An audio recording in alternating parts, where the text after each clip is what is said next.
할렐루야. 하나님 말씀 공부하는 시간 돌아왔습니다. 오늘 2024년 2월 25일 주일 하나님께 예배 드리는 날입니다.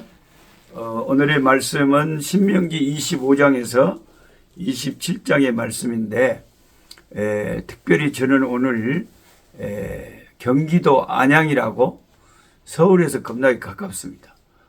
우리 정영길 전도사님 아파트에 와가지고 제 아내랑 같이 좀 지내면서 주일날 이렇게 압구정교회에서 오늘 예배도 드리고 이렇게 며칠 이곳에서 쉬어가고 있습니다. 오늘 이 전사님 댁에서 우리 김민양 사모님하고 또 쬐까는 딸 겁나게 이쁜 아기가 있어요. 란이라고. 또 우리 사랑교회 최정기 목사님도 같이 와 계시고 또 우리 집사람 또 같이 생일이라고 시방 같이 예배 드리고 있습니다. 그래서 하나님께서 오늘 아주 이렇게 복된 날도 주시고 또 좋은 곳에 와서 성경 공부할 수 있게 돼서 너무 좋습니다. 우리 신방 예배처럼 우선 찬송가 한 장 부르고 말씀 공부하겠습니다. 383장 눈을 들어 산을 보니 도움 어디서 오냐. 천지를 지으신 주 하나님께서 나를 도와주시네. 눈을 들어 산을 보니 도움 어디서 오나. 천지 지은 주 하나님 나를 도와주시네. 나의 발이 실족지 않게 주가 깨어 지키며 택한 백성 항상 지켜 길이 보호하시니. 도우시는 하나님이 내게 건을 대시니. 낮의 해와 밤의 달이 너를 성치 않겠니. 내게 화를 주지 않고 혼을 보호하시며 너의 출입 지금부터 영영 인도하시리. 아멘.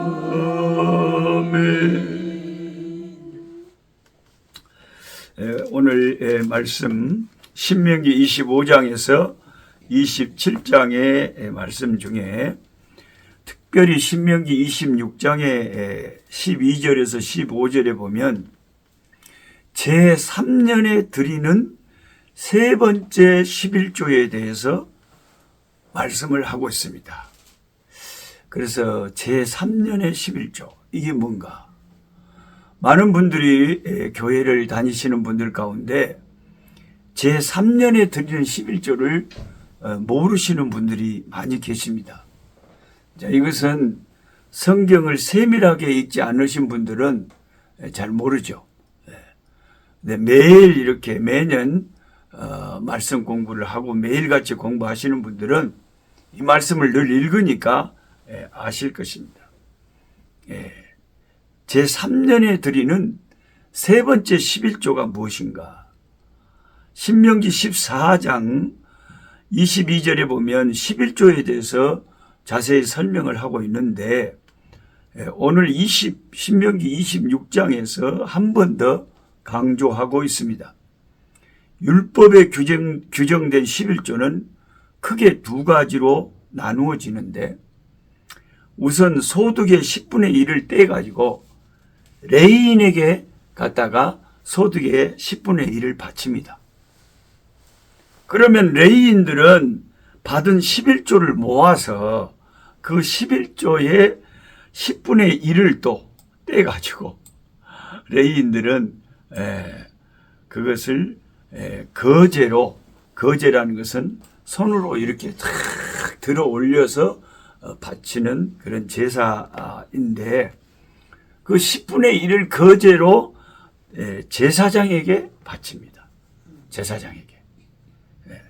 이게 민수기 18장 26절에 나온 말씀인데 바로 이것을 첫째 11조라고 하는데 이것이 주로 레위인과 제사장들, 그러니까 성소에서 성막에서 일하는 그런 분들 위해서 쓰였습니다. 오늘날로 말하면 교회에서 복음을 일하는 목사님들이나 전도사님들, 선교사님들, 그런 분들을 위해서 쓰인 거죠. 그 다음에 둘째 11조라는 것은 뭐냐면 어떤 분들은 둘째 11조도 잘 모르시더라고요. 첫 번째 10분의 1을 바쳤어요. 이게 자기 소득이 100만 원이면 10만 원을 갖다가 레위인에게 갖다 바쳤어요. 11조라고. 그러면 이제 90만 원이 남았을 거 아닙니까? 그러면 그 10분의 9 중에서 90만 원 중에서 다시 10분의 1을 떼는 거예요. 이게 두 번째 11조예요. 이게 이제 9만 원일 거 아닙니까? 그럼 100만 원 소득이라면 이 10분의 1 드리고 난 다음에 다시 10분의 1을 떼가지고 온 가족이 성소로 그것을 가지고 가서 거기서 즐거운 잔치를 벌이는 비용으로 사용을 합니다. 이게 두 번째 11조입니다. 신명기 14장 22절에서 26절 읽어보시면 이 말씀이 나와 있습니다. 유대인들은 이것을 둘째 11조라고 불렀습니다. 아시겠죠? 11조, 첫째 11조는 레위인에게 갖다 바친 거.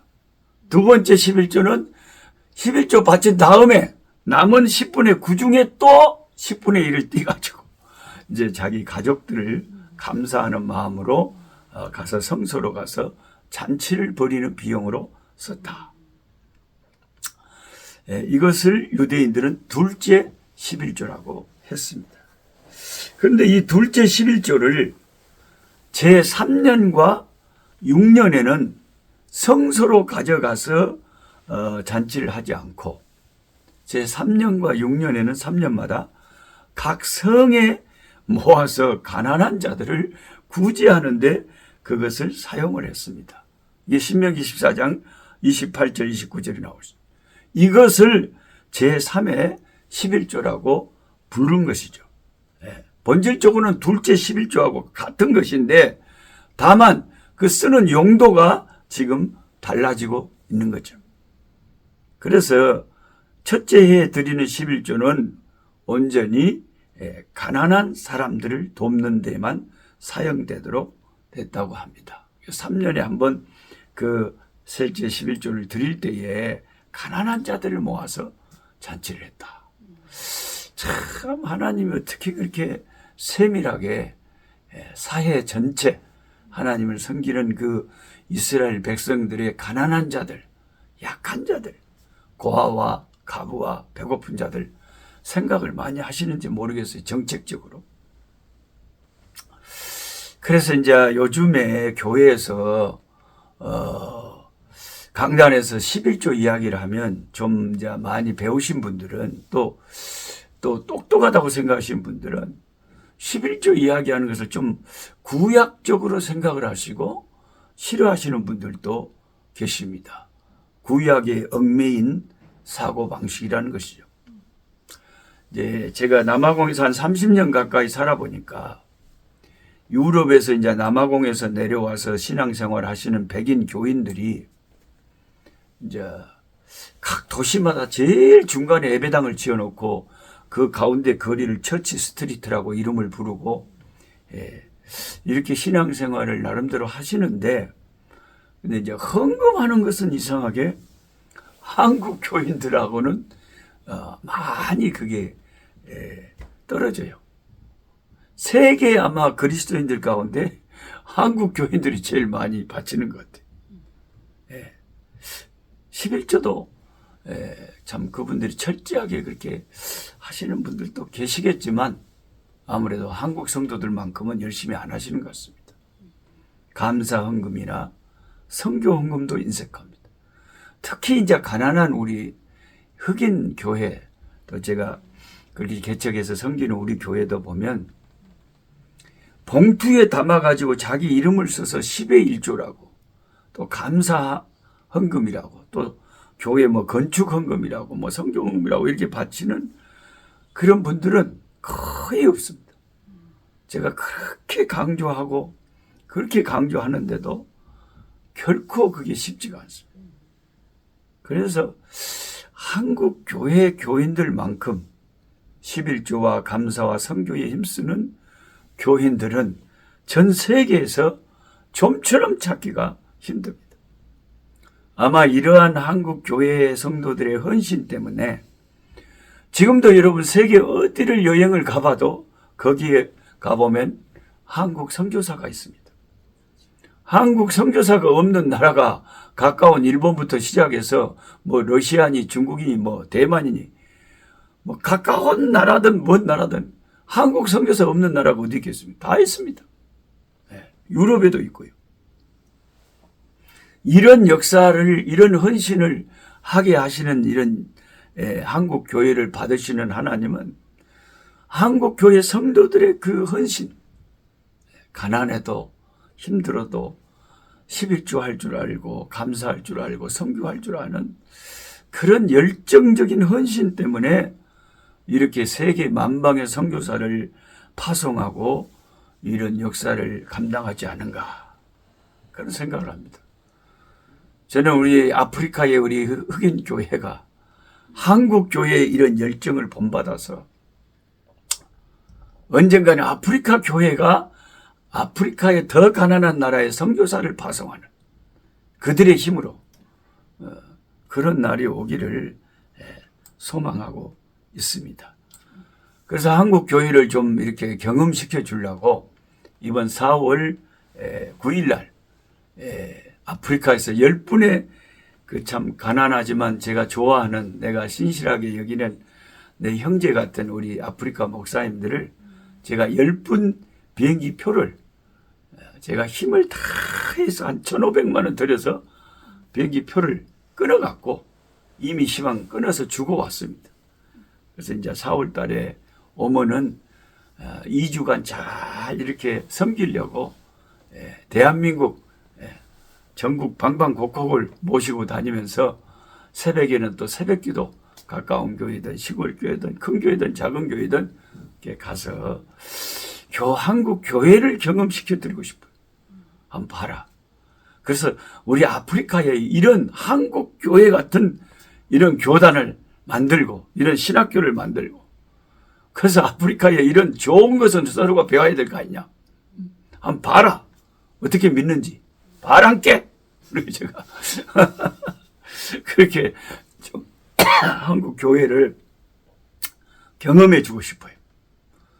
목사님, 그 아프리카 목사님 10분 오면 사랑교회도 한 판 갈까? 하루? 가면은 밥 한 그릇 사줄 거예요. 그 교회에서 다 같이 기도하고, 기도도 하고, 밥도 사주고. 자, 밥 사주는 게 이제 조금 재정적으로 부담이 되면 목사님이 밥을 해갖고 우리가 된장국 푹푹 끓여갖고 같이 거기서 교회에서 나눠 먹어도 돼요. 그래도 되지 뭐. 지난번에 왔을 때 제가 또 모셨거든, 지난 안식년 때도. 근데 한 2주 있다 가면서 오신 분들 대부분이 한 5kg는 쪘다고 그러더라고요. 얼마나 내가 잘 먹여버렸는지, 그냥. 웜에 가난하다고 너무 잘 먹여버렸고 내가 5kg씩 찌어버렸단 게. 그래서 어쨌든 사랑으로 이렇게 섬겨주는 거죠. 이 사람들은 한국 한번 오는 것이 하나의 로망이, 인생에 지금 굉장히 가슴 설레면서 4월 달을 기다리고 있을 겁니다. 아주 벚꽃이 아름답게 피는 그런 그 꽃 피는 봄날 이렇게 모시고 다니려고 그래요. 그래, 하여튼 이렇게 아니 11조 그걸 못합니까? 그걸 왜 그렇게, 이 유튜브 같은 것도 보면 11조를 꼭 해야 되나? 이런 썸네일 같은 데 보면 조회수가 많아요. 수만 명이 그걸 봐. 우리 꿀송이는 조회수 해봤자 하루에 한 600명밖에 안 되는데, 그래도 수만 명이 봐. 사람들이 11조 안 하고 싶은가 봐. 그러니까 그런 걸 누가 말하는 목사가 있으면 이게 좋다고 그걸 막 보는 거예요. 그런데 우리가 하나님 앞에 모든 것을 다 드릴도 아깝지가 않은데, 그 10분의 1 못 드리겠어요, 그거. 드리면 되지. 신약에 와서 왜 목사님 구약에 다른 것들은 다 그 구약이라고 신학적으로 해석을 하면서 11조는 또 그걸 허용을 합니까 하는 것은 신약에 예수님께서 그러셨잖아요. 이것도 행하고 저것도 버리지 말아야 된다. 그러니까 그 11조가 그래서 문맥을 읽어보면 11조가 들어가 있는 말씀. 그것도 행해야 돼요. 예. 그 다음에 두 번째로 신명기 26장 5절에 내 조상은 유리하는 아람 사람이라 하는 구절이 있습니다. 혹시 성경을 읽으시다가 이 구절을 어렵게 생각할까 봐서 설명을 드린 거예요. 이스라엘 백성들의 조상이 왜 유리하는 아람 사람입니까? 조상이 아브라함 아닌가요? 그런데 왜 유리하는 아람 사람이라고 했냐 말이죠. 이걸 만약에 제가 주관식으로 물어보는데 제대로 답을 하는 분이 있다면 진짜 성경을 잘 아시는 분이에요. 왜 이스라엘 조상이 유리하는 아람 사람이냐?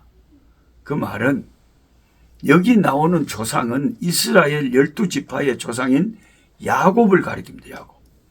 이스라엘은 야곱을 유리하는 아람 사람이라고 한 이유가 뭐냐?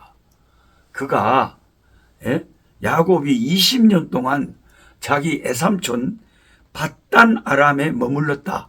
창세기 28장에 그랬죠. 20년 동안 형 에서의 얼굴을 피해서 밧단 아람으로 도망갔었잖아요. 애삼촌 집에. 그래서 내 조상은 유리하는 아람 사람이라는 말을 하는 거예요. 그걸 생각하고. 그곳에서 12자녀들을 얻었잖아요. 이 유리하던 아람 사람 야곱이 애굽에 이거할 당시 70명 정도가 갔습니다. 그런데 430년이 지나고 애굽에서 나올 때는 처음에 들어갈 때는 70명 정도가 야곱의 식구들이 들어갔는데 430년 후에 애굽에서 나올 때 보니까 20살 이상 전쟁에 나갈 남자 군인들만 60만 명이었으니까 그럼 남자 군인들 20살 이상만 60만 명이면 노인들 빼고 부인 빼고 애기들 빼고 남자 청년들만 60만 명이면 그럼 부인들 하면 120만 명 어린이들 합하고 노인들 합하면 수백만 명이 됐었거든. 세상에 70명이 애굽에 들어갔는데 나중에 나올 때 수백만 명이 됩니다. 모세는 이스라엘을 부를 때 1000만 명이 내 1000만 이스라엘이라고. 그만큼 헤아릴 수 없는 큰 무리가 돼서 나온 거예요. 그러니까 하나님의 백성들은 시작은 미약하지만 나중에는 창대하게 되는 이런 역사가 가정에 교회에 또 하나님의 사역에 다 일어나는 거예요. 진짜 우리 하나님 섬기면 안 되고 실패하고 쇠퇴하고 이런 것이 그렇게 된다면 그 일어나기가 힘든 것은 그것을 보고 기적이다 그런 거고 정상적인 것은 세월이 지나면요 하나님 믿는 사람 다 번성하고 창대하고 시작은 미하거나 나중은 심히 창대하게 되는 그런 역사가 일어납니다. 일어나요. 나 저분 늘 어려운데 하나님 믿는다고 고생하는데 어떻게 살까 하고 걱정이 돼서 알아보면 잘만 살고 있어요. 하나님이 다 먹여 살려요. 이스라엘 수백만 명을 40년 동안 광야에서 거기서 농사를 지었겠어요? 뭘 했겠어요? 근데 발이 부르트지 않고 그냥 의복이 해하지 않고 먹여주시고 입혀주시고 신겨주시고 그런 역사를 행하신 분이 하나님이십니다. 그래서 오늘날도 우리가 하나님을 섬기면 하나님이 그 유리하는 아람 사람 야곱을 통해서 12 아들을 주시고 그 그 12아들을 또 나중에 이끌고 애굽에 갔지만은 70명이 나중에 시간이 지나보니까 수백만 한 나라가 되버렸다.